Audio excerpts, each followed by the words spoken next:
زندگی اور موت کا مقصد یہ ہے کہ تمہیں جانچا جائے کہ تم میں سے کون اچھے عمل کرتا ہے، اور پھر ظاہر ہے کہ جانچنے کے بعد ظاہر ہے جب بھی کوئی ٹیسٹ میں جانچا جاتا ہے الٹیمیٹلی پھر اس کے لیے فیصلہ ہوتا ہے، اور وہ فیصلہ پھر جنت یا دوزخ کی شکل میں ہونا ہے، ولیعوذ باللہ تعالی۔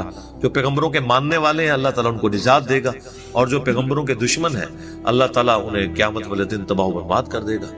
اللہم اجرنا من النار، اللہم اجرنا من النار، اللہم اجرنا من النار، آمین ثم آمین۔ وہو العزیز الغفور، وہ غالب ہے، عزت والا ہے اور بخشنے والا ہے۔ العزیز ہے، اتنا غالب ہے کہ جب چاہے کسی کو تباہ و برباد کرتا ہے، لیکن ڈھیل دیتا ہے۔ اس کی یہ صفت غفوریت بھی ہے نا، بخشنے والا مہربان ہے۔ بخاری و مسلم کی حدیث ہے کہ اللہ تعالیٰ نے جب مخلوقات کو پیدا کیا تو نبی علیہ السلام فرماتے ہیں اللہ تعالیٰ نے اپنے پاس عرش پہ یہ عبارت لکھ لی تھی کہ میری رحمت میرے غضب پر سبقت لے جانے۔ حالانکہ اللہ تعالیٰ عادل ہے، عدل فرمانے والا ہے۔ عدل میں تو رحمت اور غضب برابر ہونا چاہیے، تبھی برابری ہوگی نا۔ عدل کہتے ہیں نا توازن کو، تو سر یہ برابر بھی ہوتا نا تو ہمارے لیے مصیبت کھڑی ہو جاتی۔ یہاں پہ تو اللہ تعالیٰ کی رحمت سبقت لے جانے۔ وہ میاں محمد باقر صاحب کا بھی شعر ہے نا، عدل کریں تا تھر تھر کمن اچیاں شانہ والے، فضل کریں تے بخشے جاون میں ورگے منہ کالے۔ یعنی اگر تو عدل پہ آئے نا تو پھر بڑی بڑی شانوں والے بھی وہ بھی کانپیں گے کہ ہمارے ساتھ معاملہ کیا ہے، اور اگر تو فضل پہ آئے تو میرے جیسے گنہگار لوگ بھی بخشے جائیں۔ حتیٰ کہ سورہ فاطر کے آخری رکوع میں اللہ تعالیٰ فرماتے ہیں، اور یہ مضمون کئی جگہ قرآن میں ہے، کہ اگر اللہ تعالیٰ لوگوں کو ان کے اعمال کے سبب پکڑنا شروع کرتا تو زمین پہ کسی کو زندہ نہ چھوڑتا۔ کہیں نہ کہیں کسی سے لغزش ہو جاتی ہے۔ اور سب معذرت کے ساتھ اگر میں جان کی امان پاؤں تو عرض کروں کہ جو عصمت انبیاء کا عقیدہ بھی جو بنایا گیا ہے نا ہمارے سب کانٹیننٹ میں بالخصوص، یہ عقیدہ کتاب و سنت سے سپورٹیو نہیں ہے۔ اور مجھے پہلی دفعہ اس بات کا احساس ہوا جب میں نے اپنے گھر ایک مزدور لگایا، وہ کرسچن تھا، پروٹیسٹنٹ، تو میں نے اس سے ایک دن تھوڑا ریلیجن پہ ڈسکشن کی، تو مجھے کہنے لگا جی آپ انبیاء کو معصوم مانتے ہیں؟ میں نے کہا ہاں جی۔ تو وہ کہنے لگے ہم تو انبیاء کو معصوم نہیں مانتے۔ تو میں نے کہا کیوں؟ کہتا جی تورات میں بھی انجیل کے اندر بھی انبیاء کی غلطیوں کا بیان ہوا ہے، تو کیا قرآن میں نہیں ہوا ہوا؟ میں نے کہا یار ہوا تو ہوا ہے۔ تو کہتا سر آپ نے کبھی سوچا نہیں ہے کہ یہ معصومیت کا عقیدہ پھر نکالا کہاں سے؟ قرآن میں حضرت آدم کی غلطی کا ذکر ہے، ابراہیم علیہ السلام کی غلطی کا ذکر ہے، نوح علیہ السلام کی غلطی کا ذکر ہے، موسیٰ علیہ السلام کی غلطی کا ذکر ہے، کئی مقامات پہ نبی علیہ السلام کی اجتہادی خطاؤں کا اور لغزشوں کا ذکر موجود ہے۔ تو یہ معصومیت کہاں سے نکالی ہوئی ہے؟ تو میں پھر پہلی دفعہ تھنک آؤٹ آف باکس کیا، پھر میں بڑے بڑے علماء کے پاس گیا، لیکن کوئی سننے کے لیے تیار نہیں تھا، حوصلہ ہی نہیں تھا۔ پھر الٹیمیٹلی جب مجھے یہ ساری باتیں سمجھ آئیں کہ معصومیت کا مطلب یہ ہے کہ نبی گناہ نہیں کرے گا، غلطی کا صدور ہو سکتا ہے، غلطیوں سے پاک صرف ایک ہے، وہ اللہ ہے۔ اب مجھے بتائیں یونس علیہ السلام سے غلطی ہوئی نا، اور کتنا عتاب کہ اللہ تعالیٰ فرماتا ہے کہ یونس علیہ السلام سورہ الصافات میں مچھلی کے پیٹ سے اس دن نکالے جاتے جس دن مردے قبروں سے نکلیں گے اگر وہ اللہ تعالیٰ سے معافی نہ مانگتے، اور وہ معافی کن الفاظ میں مانگی؟ وہ سورۃ الانبیاء میں آیا لا الہ الا انت سبحانک انی کنت من الظالمین۔ تو غلطی ہوئی ہے تو معافی مانگی ہے نا سر، پھر اللہ نے معاف بھی کیا۔ پھر اللہ میں کذالک ننجی المؤمنین، ہم اہل ایمان کو بھی اس طرح معاف کریں گے اگر ہماری طرف کوئی متوجہ ہو تو۔ اس میں حضرت یونس علیہ السلام نے امت کو ایک عقیدہ دیا ہے، لا الہ الا انت سبحانک، تیرے سوا کوئی معبود نہیں ہے اللہ، صرف پاک تو ہے غلطیوں سے۔ یہ جو سبحان اللہ کی کوالٹی ہے کسی مخلوق کو دے سکتا ہے بندہ؟ مخلوق میں تو عیب ہے، مخلوق کا سب سے بڑا عیب موت ہے سر، موت عیب ہے، ہم اپنے آپ کو موت سے آزاد نہیں کر سکتے۔ اللہ نے یہی تو پھر وہ سخت جواب اینٹی وینم اور پھکی کے طور پہ عیسائیوں کو کہا ہے نا سورۃ المائدہ کی آیت نمبر 17 میں، کہ تم کہتے ہو جیزس کرائسٹ جو ہے یہ خدا ہے، اگر اللہ ارادہ کرے عیسیٰ اس کی ماں سب کو ہلاک کر دے، اللہ کو کون پوچھ سکتا ہے؟ اللہ کا کوئی کیا بگاڑ لے گا؟ اور یہی بات اس صورت میں ہمارے نبی علیہ السلام کے بارے میں بھی آ جائے گی، قل ارأیتم ان اہلکنی اللہ ومن معی او رحمنا فمن یجیر الکافرین من عذاب علیم۔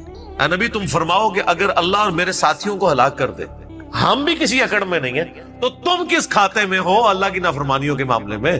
ہم تو خود ڈرتے ہیں۔ تو نبی علیہ السلام کے بارے میں کم از کم قرآن میں 3 دفعہ یہ ہے، قل انی اخاف ان عصیت ربی عذاب یوم عظیم۔ اے نبی آپ فرما دیجئے میں تو خود ڈرتا ہوں اس بات سے کہ بالفرض اگر میں نے بھی اپنے رب کی نافرمانی کی تو بڑے دن کا عذاب مجھے بھی آ پکڑے گا سر.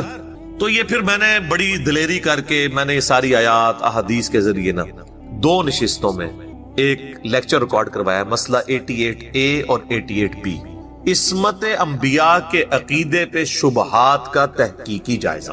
یہ نام میں نے ذرا یعنی سمجھنے تقیہ نہیں رکھا ہوا تھا, نام کیا رکھا, عصمت انبیاء کے عقیدے پہ شبہات کا تحقیقی جائزہ. یعنی عصمت انبیاء کے عقیدے پہ جو وسوسے آتے ہیں نا ان کو دور کرنا. لیکن بتایا اس میں یہ کہ وسوسے ٹھیک آ رہے ہیں, آپ کا عقیدہ غلط ہے. عصمت انبیاء کا عقیدہ یہ نہیں, یہ والا ہے. تو اللہ تبارک و تعالیٰ اپنے معاملات کے اندر آزاد ہے. اللہ تعالیٰ کو کوئی کسی کی دھونس نہیں لگا سکتا.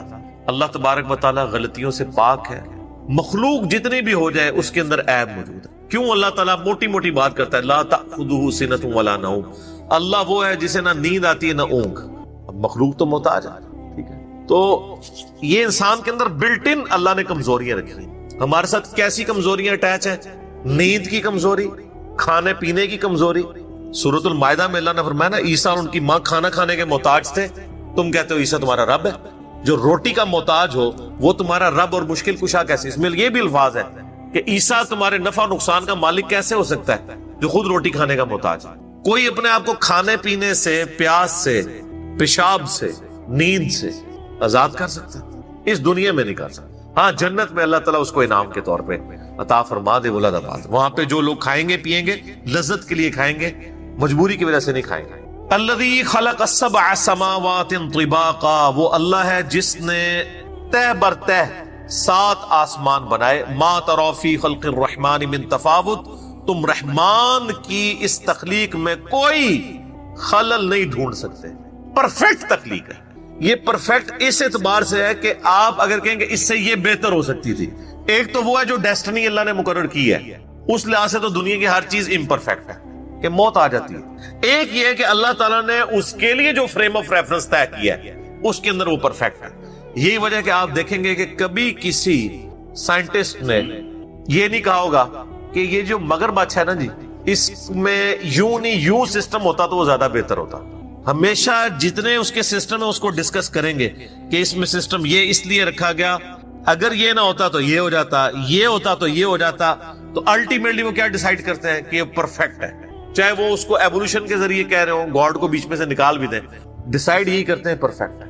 جتنے گیون سرکمسٹانس, وہ جو کمزوری ہیں وہ تو ہے نا جی, موت والی کمزوری, بیماری والی کمزوری, وہ اپنی جگہ. جو بنایا ہے اس کو حالات و واقعات کے مطابق پرفیکٹ ہے.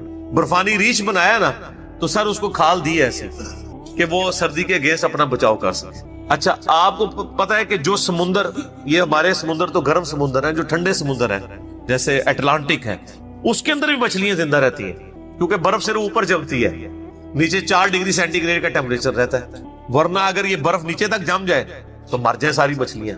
تو اللہ تعالیٰ نے اس نظام کو کس طریقے سے بیلنس کیا ہوا ہے, ہر چیز بیلنس کی ہوئی ہے, لیکن وہ بیلنس اپنی کمزوریوں کے ساتھ ہے. یعنی یہ کوئی نہیں ہو سکتا کہ کوئی مچھلی اپنے آپ کو پانی سے آزاد کر لے, یا کوئی جاندار جو زمین کے اوپر ہے وہ آکسیجن سے اپنے آپ کو آزاد کر لے. یہ اس کے اندر کمزوری ہے. خدا کی زندگی کے لیے آکسیجن ضرورت نہیں ہے, کیوں خدا کی کمزوری نہیں ہے. ہمارے لیے آکسیجن ضرورت ہے. ہم 3 منٹ سے زیادہ اپنا سانس نہیں روک سکتے, یہ کمزوری ہے ساری. تو جنت میں یہ ساری کمزوریاں ختم. کیوں؟ صحیح بخاری میں آتا ہے نا کہ موت کو مینڈے کی شکل میں لا کے جنت اور دوزخ کے درمیان قتل کر دیا جائے گا, اور جنتیوں کہا جائے گا خوشخبری اب موت نہیں آئے گی, اور دوزخیوں کہا جائے گا تمہارے لیے اب ہلاکت ہے کہ موت نہیں آئے گی. اللہ تبارک و تعالیٰ نے انسان کو جنت میں پہنچتے ہی وہ کوالٹیز عطا فرما دینی ہے کہ جو انسان یہاں دنیا میں خواہش رکھتا ہے جو ادھر کبھی بھی پوری نہیں, نیور. تو اللہ بات ہے ذرا آسمان, یہ اب متشابہات ہیں کہ 7 آسمان کے ہیں, ابھی تو ہم پہلے آسمان تک ہی نہیں پہنچے سر. ابھی تو ہم نیچے کی گلیکسیز جو ہیں وہ ہم اربوں میں گن رہے ہیں, اور ہر گلیکسی میں اربوں سورج گن رہے ہیں. وہ آپ میرا مسئلہ نمبر 60 دیکھ لیں, ہو از اللہ.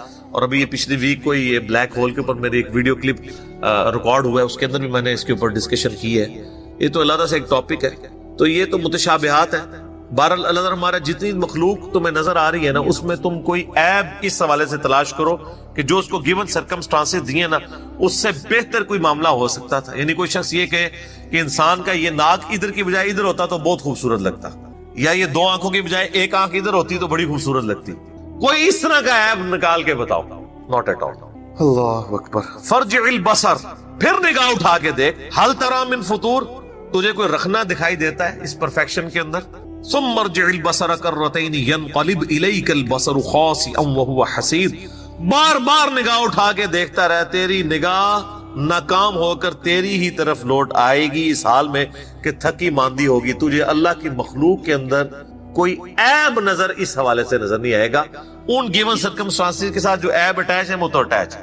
جو بنا دیا نا انسان کو کہ اس کے معدے کا نظام, اس کے دل کا نظام, اس سے پرفیکٹ کوئی سوچ نہیں سکتا. نباتات کا ہو جائے, اس طریقے سے گلیکسیز کا ہو جائے, اس سے بہتر کوئی سوچ نہیں سکتا. وَلَقَدْ زَيَّنَّا السَّمَاءَ الدُّنْيَا بِمَصَابِيحَ, وہی اللہ ہے, بے شک اس نے زَيَّنَّا السَّمَاءَ الدُّنْيَا بِمَصَابِيحَ, آسمان دنیا کو جو ہے وہ سجا دیا ہے, آراستہ کر دیا ہے چراغوں سے, یعنی ستاروں کے ساتھ. اس کے لیے اب چونکہ قرآن لٹریچر کی بک ہے نا, تو تمثیل اس طرح دی جاتی ہے کہ اس کو سجایا ہوا ہے. حقیقت بات ہے کہ اگر آسمان پہ ستارے نہ ہوتے تو آسمان کی اٹریکشن ختم. رات کو کوئی آسمان کی طرف دیکھتا؟ اس کا ثبوت یہ ہے کہ آپ جب بند کمرے میں ہوتے ہیں اندھیرے کے اندر, کوئی شخص اپنے گھر کی چھت دیکھ رہا ہوتا ہے, اس وقت کوئی اٹریکشن ہی نہیں ہے. البتہ اگر چھت کے اوپر زیرو کا کوئی بلب لگا ہوا ہو تو آپ بار بار اس کی طرف دیکھتے ہیں. ایک اللہ نے انسان کی انسٹنکٹ میں چیز ڈالی. تو اللہ تعالیٰ نے آسمان دنیا کو ستاروں کے ساتھ مزین کر دیا. وَجَعَلْنَاهَا رُجُومًا لِلشَّيَاطِينِ, اور انہیں شیطان کو مار بھگانے کا ذریعہ بھی بنایا ہے. وَأَعْتَدْنَا لَهُمْ عَذَابَ السَّعِيرِ, اور جو قیامت کا دہکتی آگ کا عذاب اللہ نے وہ تو تیار کر رکھا ہے. دنیا میں بھی شیاطین کے لیے ان سٹار سے ان کے اوپر میزائل داغے جاتے ہیں. شہاب ثاقب میٹرائٹس کے اوپر بھی میرا ایک یوٹیوب پہ کلپ ہے, قرآن حکیم میں دوسری جگہ اس کا نام بھی آ گیا ہے, پارہ نمبر 26 میں, کہ شہاب ثاقب ہیں وہ, یعنی آپ سمجھ لیں پتھر ہیں جو داغے جاتے ہیں ان شیاطین کے اوپر جو اللہ تعالی کی جو لمیٹڈ باؤنڈریز ہیں ان کو کراس کرنے کی کوشش کرتے ہیں. سائنٹسٹ اس کی کوئی بھی ریزن بیان کریں لیکن ایک حد تک جاتے ہیں. اس طرح کے سائنٹیفک فیکٹس کے بارے میں بار بار کلیئر کرتا ہوں کہ سائنس آپ کو یہ تو بتائے گی کہ جو یہ زلزلہ ہے یہ ٹیکٹونک پلیٹس کی ڈسٹربنس کی وجہ سے آتا ہے, لیکن سائنس کہے گی کہ کوئی اس کو پریڈکٹ نہیں کر سکتا کہ کس وقت ڈیسائیڈ ہوگا کہ کون سی پلیٹ نے کتنے میٹر کے لیے ہلنا ہے اور کتنی گہرائی کے اندر ہلنا ہے. وہ کہتے ہیں جی یہ فزیکل فینومینا آف نیچر ہے, تو آپ اسے پریڈکٹ کر کے بتائیں فزیکل فینومینا آف نیچر ہے. وہ کہتے ہیں یہ فزیکل فینومینا آف نیچر ہے, اس کے اوپر وہ جاتے ہی نہیں ہے. وہ خود ول آف گاڈ ہوتی ہے, اس کے لیے ظاہری اسباب کوئی بھی ہو, الٹیمیٹلی جب بھی آپ کسی چیز کو ڈیپ ڈیک کریں گے نا تو ول آف گاڈ نکلے گی. شہاب ثاقب بھی وہ کہتے ہیں جی یہ ستاروں سے پتھر ٹوٹتے ہیں, وہ زمین کی طرف آتے ہیں, چونکہ زمین کے ارد گرد آپ کو پتا ہے ایٹماسفیئر ہے, اتنی سپیڈ سے جب ایٹماسفیئر سے گزرتے ہیں تو ایٹماسفیئر کی فرکشن کی وجہ سے ان میں آگ بھڑک اٹھتی ہے اور الٹیمیٹلی وہ پھر زمین تک پہنچ نہیں پاتے اور راکھ بن جاتے ہیں. سر یہ اتنا پرفیکٹ نظام کس نے بنایا ہے؟ ادروائز تو زمین کا آپ کی تباہ برباد ہو گئی ہوتی.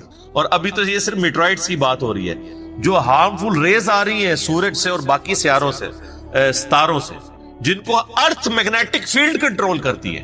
ارتھ کے بھی میگنیٹک فیلڈ ڈسٹرب ہو جائے نا تو زمین کے اوپر جو ہے وہ کوئی مخلوق رہ نہیں سکتی ہے.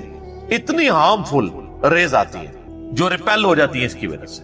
اربوں میں سے چند ایک ریز نیچے آتی ہیں, باقی سب واپس چلی جاتی ہیں. پھر کئی ایسی چیزیں جو اوزون لیئر کی وجہ سے فلٹر ہو جاتی ہیں.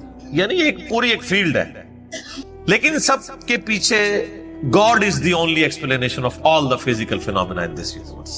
یہ ساری چیزیں اگر اوزون لیئر سے پوچھا جائے کہ سر لیئر صاحب یہ سب کچھ آپ کے اندر جو کوالٹی آپ نے خود رکھی ہیں اس کو تو پتہ بھی نہیں ہوگا, اور مرغی کو تو پتہ ہی نہیں ہے کہ اس کے پیٹ میں انڈا بنتا کیسے ہے, تو مرغی نے انڈا کہاں سے دے دیا؟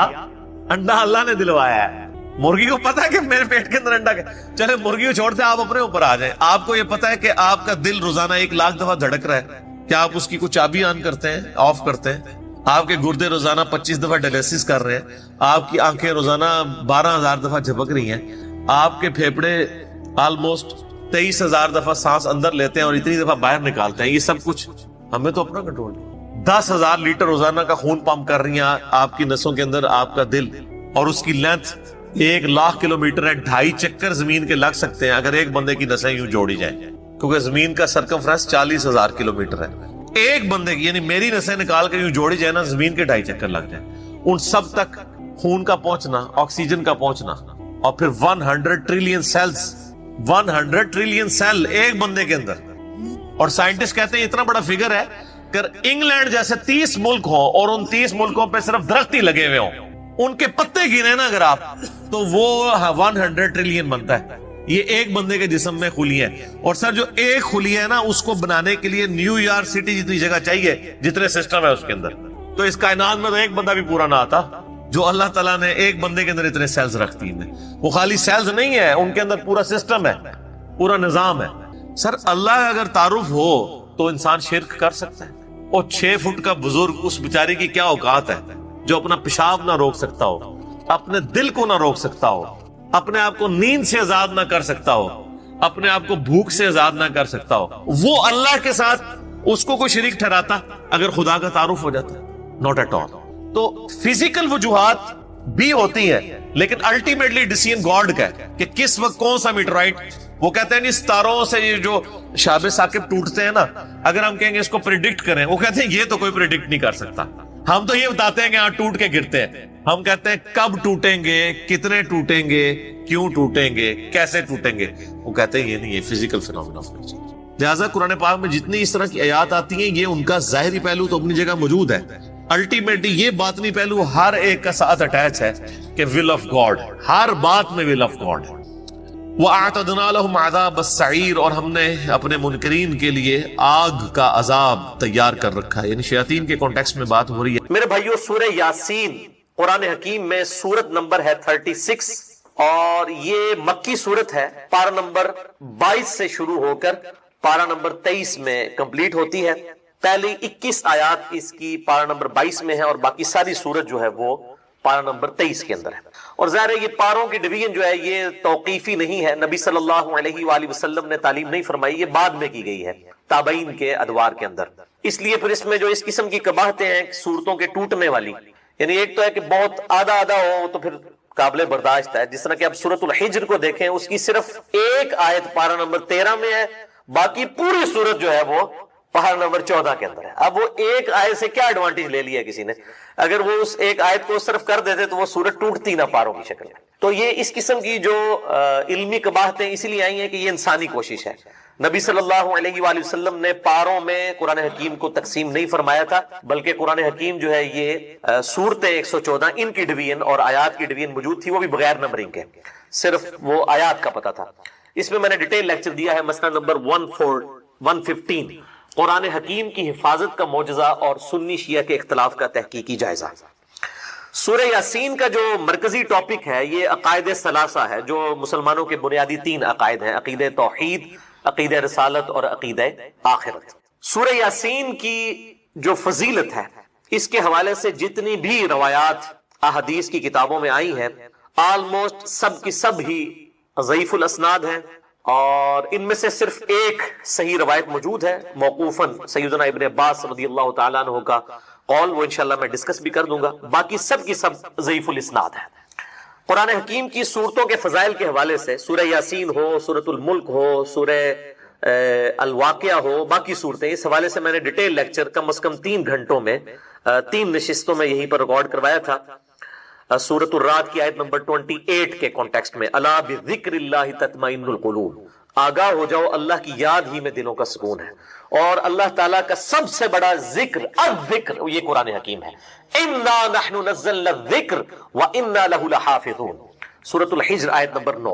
تو میں نے اس اللہ کے ذکر والی جو آیت ہے سورۃ الرعد آیت نمبر 28، اس کے کانٹیکسٹ میں قرآن حکیم کی 12 صورتوں کے فضائل 3 نشستوں کے اندر، مسئلہ نمبر 112 ABC یہ ریکارڈ کروائے تھے.